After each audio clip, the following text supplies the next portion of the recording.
Hey Houston, hey world, this is Vicky Cruz with the Hero Network. How are you today? I'm sure well. We're going to follow up with Victor. We're going to ask Victor, how are you doing today? Vicky, not as bubbly, as cheerful, as cheerleading as you because you just got back from a cruise. I got back from a cruise and you were just amazing last week. Holding down the fort here, taking care of business. That's right. You had an amazing interview. That's right. Yeah. So while Victor was interviewing last week, I had the honors of joining the FBI. Yeah, let the cat out of the bag. Well, I didn't actually join the FBI. You know, let's just make that really clear. I was in a meeting, a very important meeting with many leaders around the city discussing hate crime. And there's more to come on that. But in the meantime, we have an exciting guest that I'm just in awe. Like heroes, children, parents, families, listen up to what's happening in 2025, what's going on this year. And let's listen to an amazing organization that is literally educating our little ones, our families, our community, and culture, which is a big deal, Victor. Totally big deal. Because culture is that collective mindset of why we do certain things the way we do, and not only why we do things, but what is the stories that we tell ourselves about our past that we need to be very clear about, because there's so much disinformation that we need to go straight to the source. And today we have brought you an authority on culture. That's right. Yes. Miss Thank you. Lau. Miss Hi. Lau. Hi. Like, wow, she goes, it's Lau. Like, wow. Go Rhymes ahead. with wow. Hi. I'm Welcome so great to be the here show. with you. Yes. It's a pleasure. Thank you. Thank you so much. And the way we're connected is through one of our mutual connections Yes. that connected, that you're partnered with, that we're partnered with. And then now we get to meet you and just get the word out as to what you're doing. But this is one of our fellowship, one of our partners is Hope Clinic. Yes. And you met Dr. Lalani about a month or so ago, 3 weeks ago, Victor, that Dr. Lalani was here to talk about Hope Clinic. Hope Clinic has a culinary school Yes. in which you're participating. Do you want to share with our audience and the viewers on what you do with With the culinary school. Yes. Yes. Okay, great. Well, every year we put on these things called culinary adventures. And what it does is it takes you through time and it connects you with people so much of the food that we eat today is still influenced by our past. I mean, we have Thanksgiving coming up. Imagine sitting in your grandma's kitchen and eating the food that she prepares. She sat in her grandma's kitchen eating her food, and on and on and on back through the past. So with Culinary Adventures, we're focusing on cuisine from around the world. And this year, we are focusing on the food of France, medieval France especially, because Notre Dame, the church that burned 5 years ago, the breathtakingly beautiful church in Paris that burned, it's reopening this December. So we're doing a whole year of events, family events, culinary events, talks, and you can be part of it. But next week, we're going to do the equivalent of a medieval French Thanksgiving feast. We're creating the food that people would have eaten 2,000 years ago at this Thanksgiving feast. November 11th, all of Europe ground to a halt, and everybody sat down to a massive feast. It was celebrating a harvest, and it was preparing for the winter to come. And so it was a joyful time, just like we're going to be doing in a couple of weeks for Thanksgiving. Well, people have done this in different ways throughout time, and that's what we're doing. Give us a tease of Okay. what sort of dishes are going to be prepared. Well, okay, there's one thing that you can think about. They did not have tomatoes. They didn't have potatoes. Tomatoes wow. were South American. Exactly. fruit, and potatoes, South American. South American, okay? They didn't have chocolate. Wow. They didn't have corn. They didn't have squash. So what did they have? None of that came to Europe until Christopher Columbus. Yes. So that exchange of food traditions happened much, much later. So what did they have? They had things like carrots and parsnips, and you think, oh my God, maybe that's disgusting. But actually, it can be quite good. They had grains. Cabbage. They had cabbages. I they bet had, that's popular. yeah, yeah. They had all sorts of meat. They had, this was the beginning of people moving from the farm and into a town. And once they moved into a town, they can't go hunt. So then shops spring up, the butcher, the baker, the fishmonger. And this is a whole different cuisine that became much fancier. They started importing spices from Africa, from the Arabic world, from Asia, and these spices were incredibly expensive. You know, for an ordinary person, having some pepper on their food would cost the earth. But Wow. people loved it so much that they set up these massive trade networks to bring in cinnamon, to bring in ginger, pepper. And so their food was actually heavily spiced with that. So you're going to taste that. You're going to taste the effect of all of these different cultures blending together and rubbing up against each other, because people have always wanted to know what's on the other side of that wall. Correct. What's down the road, what's across the ocean. And so these menus that we're presenting are it demonstrates that. Let's talk about the menu.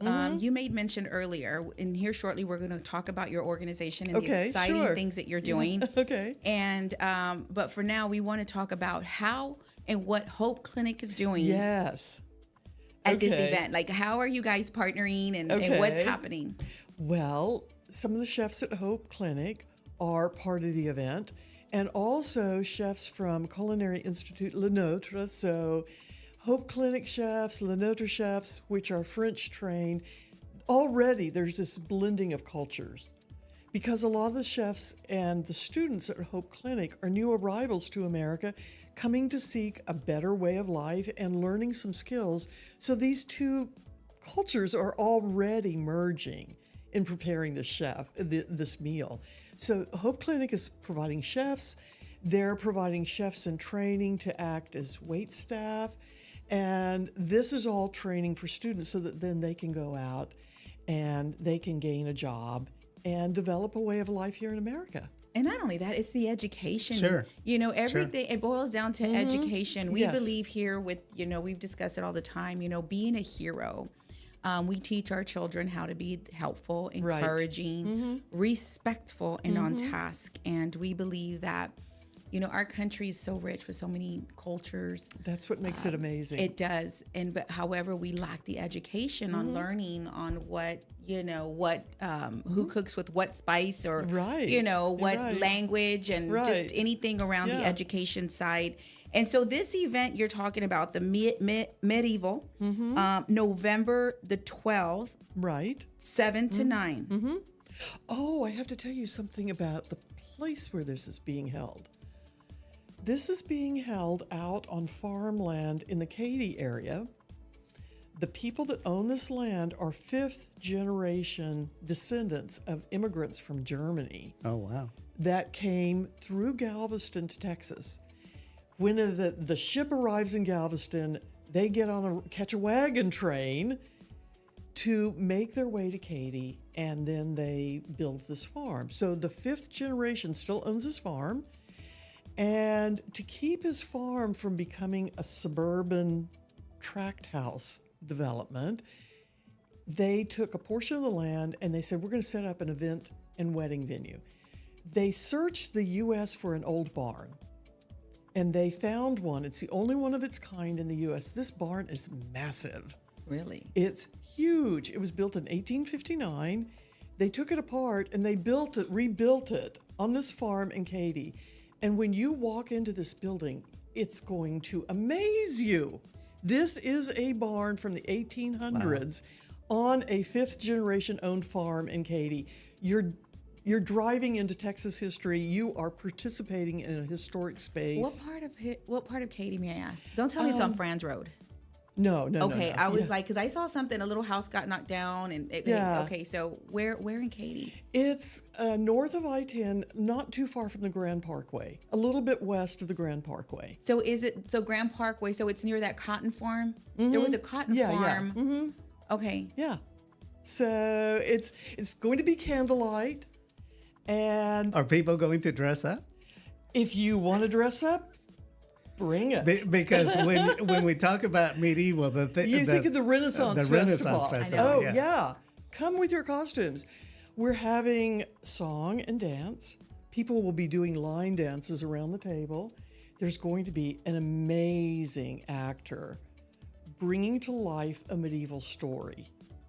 And it's kind of an adventure story, kind of a mystery. Yeah, think about it, Vicky. Back in those days, there was no TV. There was no TV. No It was smartphone. storytelling. no social There media, was jesters. There was jesters and Right. storytellers. Yeah. Right. no So- elections. Oh, God. Thank God. Thank God it's over. I'm like, Yeah. I Yeah. think we're all experiencing shock today. yeah, Certainly. but they didn't have that. Yeah. So just storytelling. Storytelling. It's going to be magical. And then there's 4 courses. There again, we're creating a menu that would have been enjoyed by the craftsmen and the workmen that built Notre Dame. And these are people that moved from off the farms into Paris. So they're starting to create a town, and they're creating what is city life, sort of like back then. And so the food that they're eating is a little bit different than you would have been eating if you were on the farm. One of the big differences is they had a lot more meat in their diet. So because there's a butcher there, there's a fishmonger there. If you're living on a farm, you can't hunt. Hunting is outlawed if you live on a farm. Okay. Only the Lord and the Right. rulers can Right. hunt. And so the only time that you're going to eat meat is whenever you slaughter your livestock. And those are valuable animals. If you have a cow, he's plowing the field or whatever. But they do this at this Thanksgiving time to celebrate the harvest. So these people are the artisans and the workmen who built Notre Dame. They sit down to a feast. They always have some sort of soup and a stew. And they loved salads, believe it or not.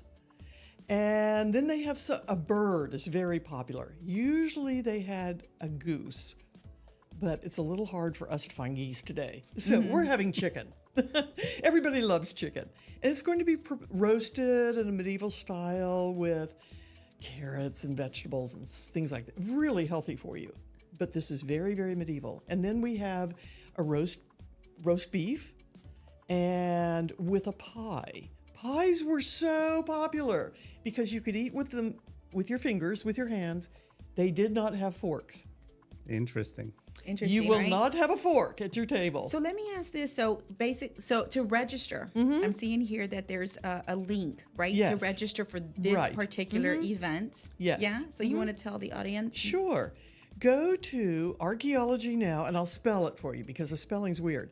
It's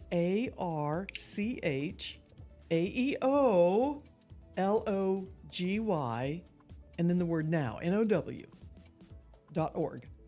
So archaeologynow.org. That's our website. And so when they buy the ticket, it include, of course, education, storytelling. Yeah, yeah. It'll include the meal as well. It's the meal, it's the storytelling, the dance, the music, everything. Everything. And then Everything. so you mentioned there possible shops and what have you.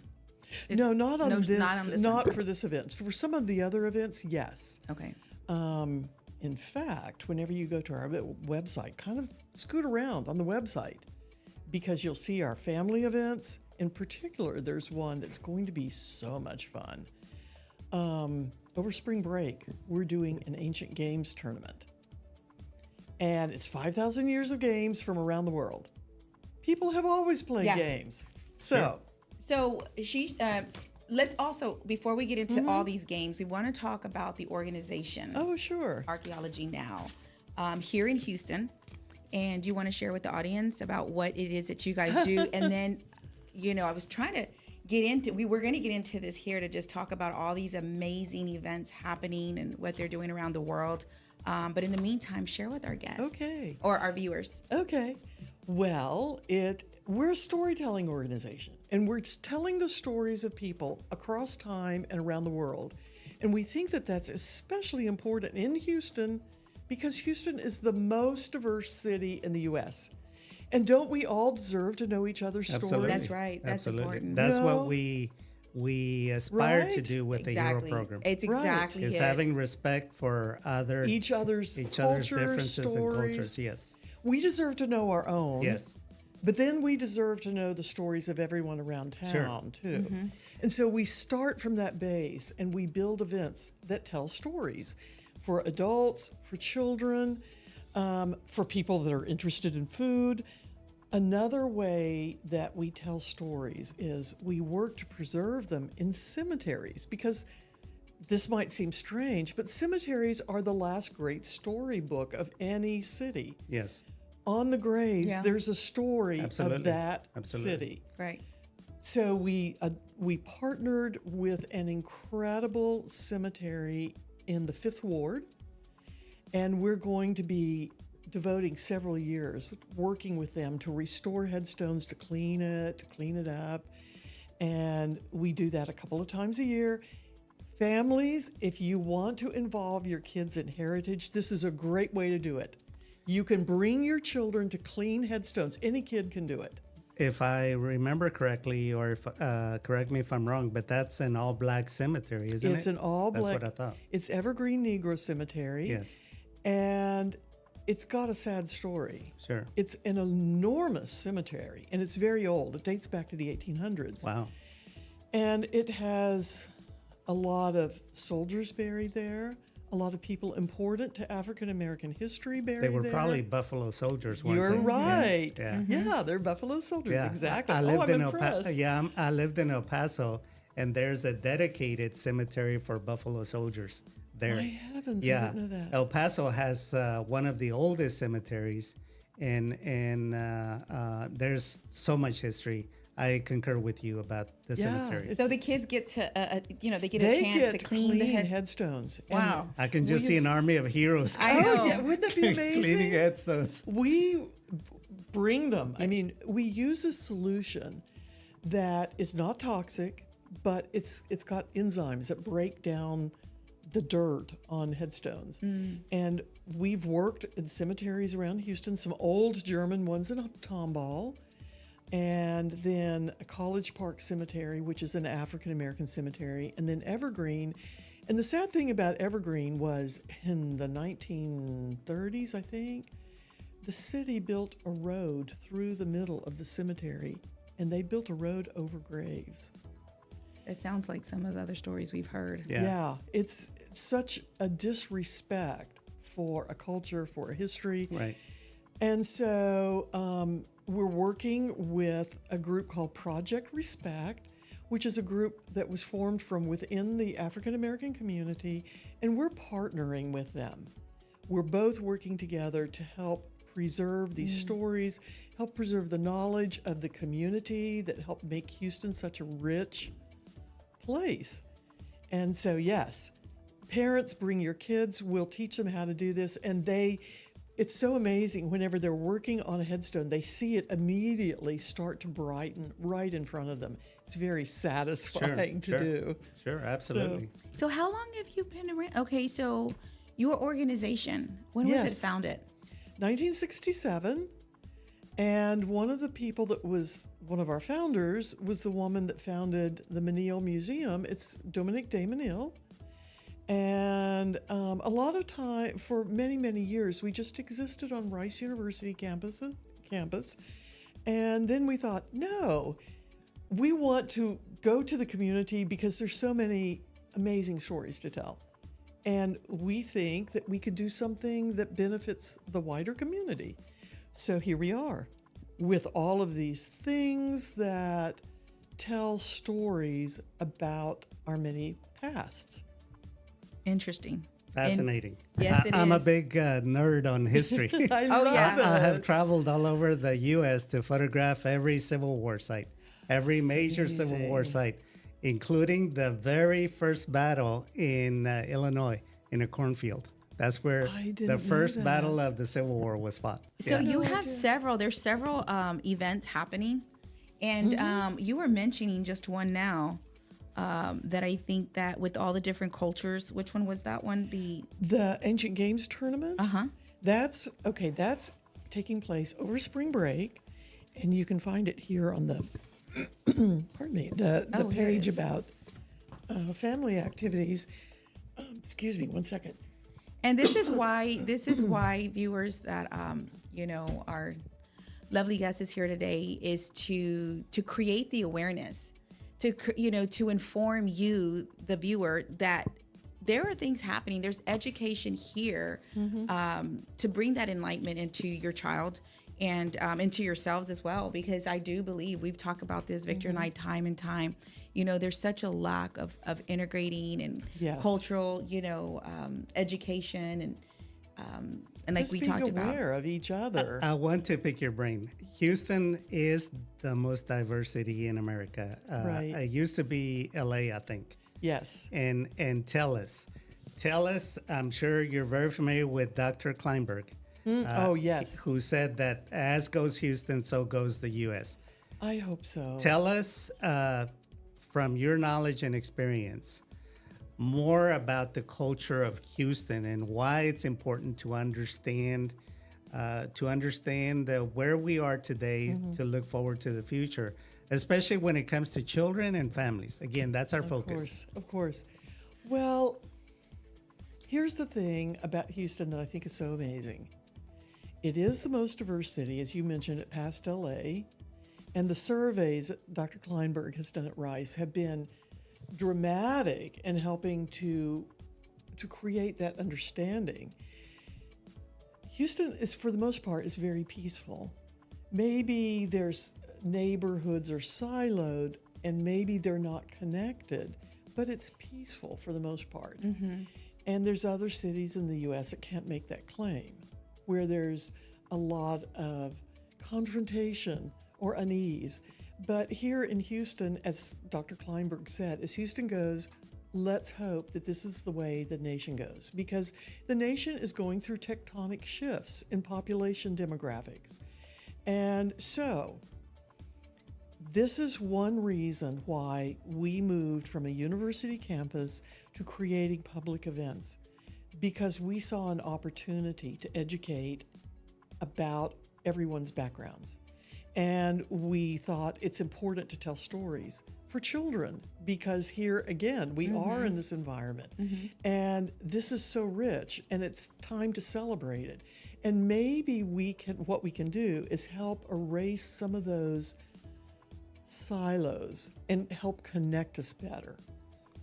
So, for example, last year, we built a structure made with reeds for the marshes of Iraq. It's called a Mudiv, and it was a guest house, and it looks like it's got a rounded roof. We built it on the lawn at Rice University. Wow.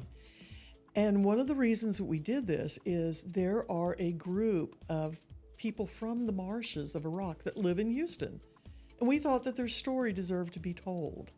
So we built the structure, and then we worked with them, because we always partner with the community in developing a story. So we worked with them and invited Houston in to come see this, come hear the stories of this place. We had performances, again, storytelling. People could come and sit in this structure and feel what life would have been like in the marshes of Iraq. So The cradle of civilization. exactly, I know. Yeah. exactly. And there are people from this area, one of the oldest areas of the world. There are people from this culture here in Houston. And it's a small community and not very well known, but they're much better known now Yeah. after this series of events. I have a question. How big is your team? I mean, of course, you guys, this is nonprofit organization. Yeah. So, how can someone volunteer? I mean, my are they goodness. able to volunteer? Yes, Okay. we need volunteers. Okay. Oh my God, yes. Well, one of the things I'll tell you about. There, you see here on the back, there's all of these events for families. Do you know who the majority of the volunteers are for these family events? Every year we have a group, about 50 to 60 high school students that are trained to be volunteers. And they're from across Houston, and they come and make this possible. So right before the pandemic, these 50 to 60 kids donated 3,000 hours of service to the kids of Houston because they're helping us present this. So we need high school students. Come and join us. Call us up. Go to our website. There's a volunteer button, and it shows you everything that you need to know to get in touch with us. We need adults because there's a lot of events here. And we couldn't do it without volunteers because we are a small organization and a small group. Sure. So the cemetery event, yes, there's a space for volunteers there. The family events, the Ancient Games tournament, any kid who knows how to play chess, call us up. Or if you know we'll train you. And I'm proud to say that kids have gotten into college based on their work with us. Wow. Because we write recommendations for them. And kids have gotten into residencies, internships, because they're able to tell a story about working with us. So, oh my God, yes, there's an opportunity to volunteer. Love it. Yeah. So parents, bring your kids, but when they get a little bit bigger, then hook your teenagers up with us. We have things that will keep them busy. I love it. Yeah. I It's a want to lot be of busy. fun. I Yeah. think I want to volunteer. That would be No, great. I love it. I love that you're partnered with. We're looking at for some of these events here. Harris County Public Library. Yes. What is that about? Oh, this is so much fun. So we have this series. Again, it's hooking into the medieval world of Notre Dame this year. We have a series of events called Knights and Castles. And they're hands-on events about teaching you about the world of knights and castles, which was a real world. Sure. And so there's things that kids can make, things that they can learn. Every one of our events, the kids get to be a pretend archaeologist. There's a box that they can dig in, and they dig up things that people from the past that help teach them about the stories of the people from the past. So there's the Knights and Castles event. There's the Ancient Games tournament that we talked about. In January, we're always at Bayou Bend. And at that event, we have stories about German immigrants and African Americans in freedom colonies right at the end of the Civil War. Wow. So they'll learn the stories of people that emerged from the Civil War and began to form communities to develop strength after years of repression. Right. So at Bayou Bend, we're doing family events connected to that. There's all sorts of fun things to do with this. And then we are at TSU. We're doing some things connected to Juneteenth at TSU. We're also at the Houston Public Library. So we're all over town. So what we're gonna do, viewers, we're gonna get the link, right? Yes. And then just post this out there because you have to check it out. I mean, you have to check it out. It's amazing. 6 events. Actually, you just had one, the KBR Kids Day and International. Oh, that was amazing. Yeah? Yeah. Tell us about that. Okay, KBR Kids Day has been going, oh my goodness, maybe 15 years, something like that. It's Biopreservation Alliance and a lot of nonprofits, everybody from Houston Ballet to a lot of organizations had activities for children, including us, all get together at Tony Moran Park in the 5th Ward. And there's a whole day of activities about history, about ecology, about preserving the natural world. Like they have a display of raptors, a big show of raptors. It's so cool. So we were there and we had activities about the earliest people that lived on the Gulf Coast before Houston became a city. Hands-on activities. So kids get to touch arrowheads. They get to shoot a bow, use a bow and an arrow, and they get to excavate like an archaeologist. They get to make a a little bracelet that would have been worn, or a necklace that would have been worn by somebody who was indigenous here on the bio. So it's all about helping people better understand our city. So it's a lot of fun. Let me ask you something, because I've done a lot of writing. I'm a journalist, and I've done extensive writing on the founding history of Houston related to the Allen brothers, because I was a principal writer for an ad agency for the East End Management District Really? and the Cultural District. So I had to do a lot of research for that. And I want you to talk about the Hispanic influence on the building of Houston, and how we have expanded to become the largest ethnicity in Harris County. Right. Talk about that, and what your organization can share about what you know or you've discovered about that. Well, again, since we're a storytelling organization, and one of the ways to do this is with hands-on activities for families. Yes. We do have a module, and for some reason this year, because there was so much stuff associated with Sure. Notre Dame, Sure. we're not doing it this year. But we did it last year at Talento Bilingue. Bilingue, yeah. And of course, there were indigenous groups here before any Europeans came. Yes. And so some of the indigenous groups are Karankawa and Akakiza that lived on the bayous. And then Columbus comes and life completely changes. And there's this forging of a new culture, this blend of Spanish and indigenous, mestizo. And this is what is found a lot around here. And because I think our lives are enriched by immigrants, new arrivals coming from Right. Central America and Mexico, this is creating such a unique culture here in Houston. And like you say, it's one of the largest cultures here. It truly is the melting Yeah. pot of Yeah. the U.S. Yeah. To have all these different cultures.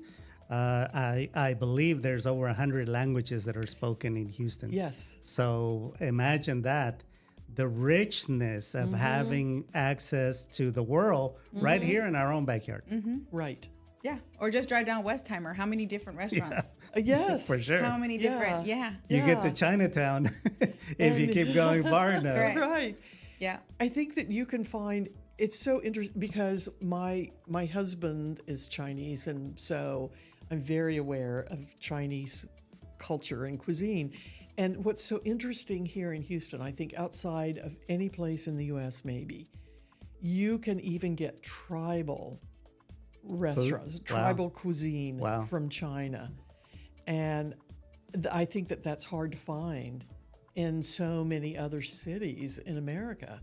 You know, maybe the most common form of cuisine that's the most well-known is Cantonese, because that's where the first immigrants from China came, was from Canton, the southern part. But now more and more people are coming, and they're more diverse because China is extremely diverse, just like Central and South America are diverse. Sure. And with all of the various indigenous groups in Central and South America. So, yeah, you're getting cuisine that is going deep into cultures, I'm looking at her necklace. which is from all over the world. I'm looking at Yes. that. Tell it. Did you see her necklace? Yeah, it's beautiful. I know, we can talk very about it in a little bit. interesting. I know Victor's but I like- want you to talk about Notre Dame, a Oh. wider world, okay, with the grand finale. Talk to Okay. us about that. Okay. Whenever you think of the word medieval, you think of Europe, right? Yes. We're here to say it's more than that. It's much, much more than that. The word medieval, and this is a big movement in scholarship. The historians have gotten hold of this, and they're stretching this, and they're saying, no, there's medieval Africa.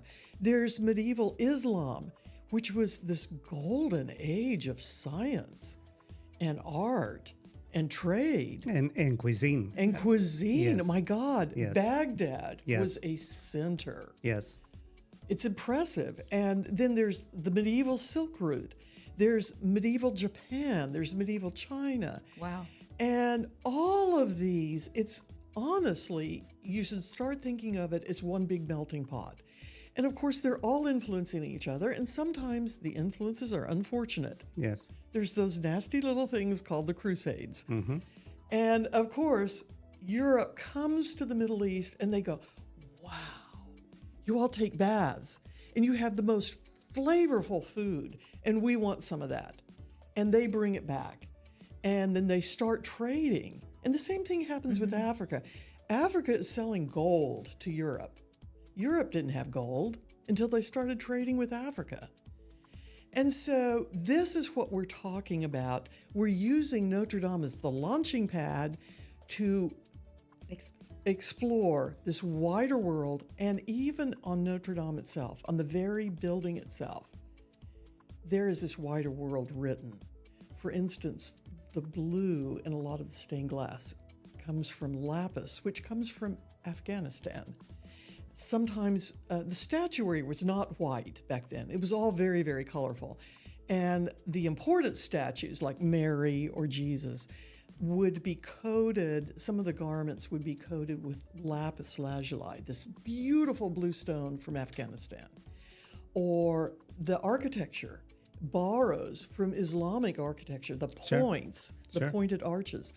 One of the things that's amazing, since they've been restoring the cathedral after the fire, they're finding all sorts of incredible things.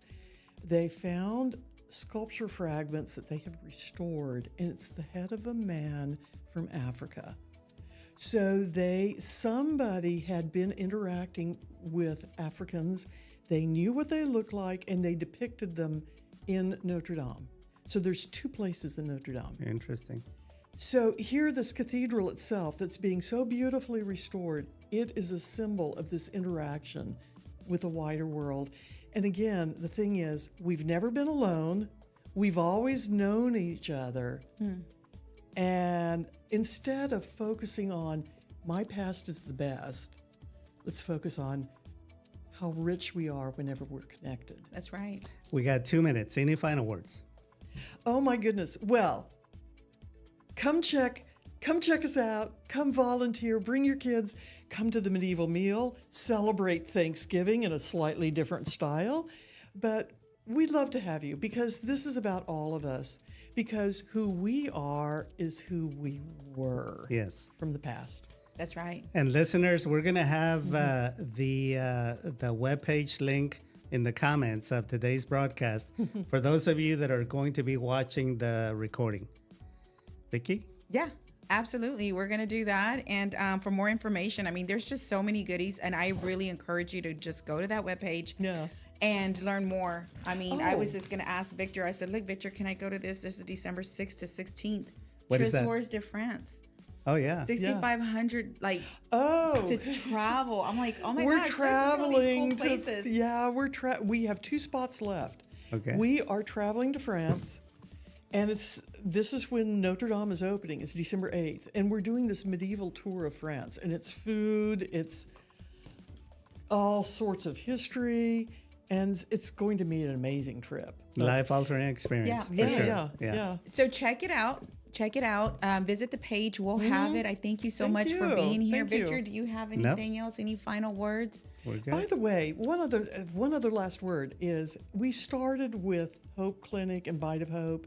There is no more appropriate connection, because Hope Clinic serves all we were at of their Houston. we were at their annual meeting. Yes, it's Beautiful. Did you go? amazing. Yes, It was I was there too. beautiful. I wish I did. I You were there. know. So here we are, an organization that's telling all of our past, and we're connected with an organization, which is one of the reasons Yes. we're connected with Bite of Hope and Hope Clinic, because there's both this emphasis on meeting Yes. each Right. other and serving all these And helping each other. and helping, And helping each other. And that's why we are our nonprofit. So Hero is the signature program of Mission One USA. That's And so our fantastic. mission is to bring the unity in the community, and we believe that through education and connecting us and creating awareness and developing heroes, Yes. right? Children Right. are our future. Children Yes. are our future. Yeah. They are. Yeah. And what better way but to educating and connecting them. So thank you so much for Thank being you. here. Lovely. I've loved it. I can't wait. I'm putting this on my calendar to do. So you. we hope to see you there. You have an open invitation to come back Exactly. and keep us abreast of Okay. all your events. Absolutely. So shout out to everyone. We thank you for watching and sharing. And thank you so much, Aliento Radio, for having us here and partnering with us. Until then, we'll see you next Have week. a great week. Thank you.